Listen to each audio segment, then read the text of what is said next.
Grand line அப்படின்ற இடத்துக்கு தங்கத்தை தேடி போற அந்த 4 பைரட்ஸ்களையும் அவங்க வச்சிருக்க மேப்புக்காக ஒரு கோமாளி பைரட்ஸ் பிடிச்சிட்டு போயிடுறான். அங்க அவன் பண்ற மொக்க காமெடிக்கெல்லாம் சிரிக்க சொல்லி அந்த ஊர் மக்கள் எல்லாரையும் சங்கிலியால கட்டி போட்டு டார்ச்சர் பண்ண ஊரே இவனை பார்த்து பயந்தாலும் தொப்பி போட்ட ஹீரோ இவனோட மூக்க பார்த்து கிண்டல் பண்றான். இதுல கட்டுப்பான கோமாளி என் மூக்க பார்த்தா கிண்டல் பண்ற அப்படின்னு சொல்லிட்டு அங்க இருக்க ஒரு சின்ன பையனை பிடிச்சி வச்சு டார்ச்சர் பண்றான். இதை பார்த்து கடுப்பான நம்ம ஹீரோ அவன் கிட்ட இருக்க ரப்பர் மாதிரி வளையிற சக்தியை வச்சு கோமாளி தலையிலேயே ஒரே அடி அவன் தலை உடம்பு விட்டு தனியா புரிஞ்சு போய் அந்த கூட்டத்துல இருக்க ஒரு லேடி மேல போய் விழுந்துருது.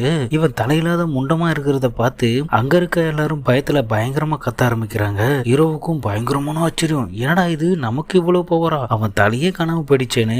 ஆனா கதையே எங்க வேற. இவனுக்கு எப்படி ரப்பர் சக்தி இருக்கோ அதே மாதிரி அந்த கோமாளிக்கு உடம்பு தனித்தனியா பிரிக்கிற சக்தி இருக்கு. கொஞ்ச நேரம் கழிச்சு இவன் தலை மறுபடியும் வந்து ஒட்டிக்க இதை பார்த்து தகைச்சு போய் நிக்கிற ஹீரோவை அடிச்சு மந்திர தண்ணி உள்ள ஒரு தொட்டில போட்டு வச்சிடுறான். அந்த தண்ணீர்ல இருக்கிற வரைக்கும் அவனால அவனுடைய சக்தியை உபயோகிக்க முடியாது. இதை சாதகமா பயன்படுத்திக்கிட்ட அந்த முட்டாள் கோமாளி ஹீரோ கிட்ட கிராண்ட் லைன் மேப் கேட்டு டார்ச்சர் பண்ணிட்டு இருக்கான். மூச்சு முட்டி சாக இருக்க நம்ம ஹீரோவை அவனுடைய ஃப்ரெண்ட்ஸ் வந்து அந்த டேங்கை உடைச்சு காப்பாத்துறாங்க. வெளியே வந்த ஹீரோ தண்ணியை வாந்தி எடுப்பான்னு பார்த்தா அந்த மேப்பை வாந்தி எடுக்கிறான். அவன் அந்த மேப்பை வயிற்றுக்குள்ள வச்சிருந்தான் போல. இதை பார்த்துட்டு அந்த மேப் எடுக்க போன கோமாளிய வெட்ட முயற்சி பண்றான் ஹீரோவோட ஃப்ரெண்டு. அவனை எவ்வளவு வெட்டியும் வெட்ட முடியல, ஏன்னா ஏற்கனவே துண்டு துண்டானவனை எப்படி வெட்ட முடியும். உடனே யோசிச்ச ஹீரோ அவனை அங்க இருக்க தனித்தனி பாக்ஸ்ல கை தனியா கால் தனியா அடைச்சு வச்சிடுறான். கடைசியா மிச்சம் இருக்க கோமாளியோட உடம்ப ஹீரோ அவனுடைய ஸ்பெஷல் பினிஷிங் மூவ் வச்சு தூக்கி அடிச்சு காலி பண்ணிடுறான். இந்த வெப் சீரிஸ் முழுசா வேணும் அப்படின்னு நினைக்கிறவங்க கமெண்ட் பண்ணிட்டு போடுங்க. மறக்காம லைக் அண்ட் சப்ஸ்கிரைப் பண்ணிடுங்க மக்களே. நான் தான் உங்கள் இந்தியன் நண்பன் ஸ்ரீனா. இது உங்கள் மிஸ்டர் தமிழ் வாய்ஸ்.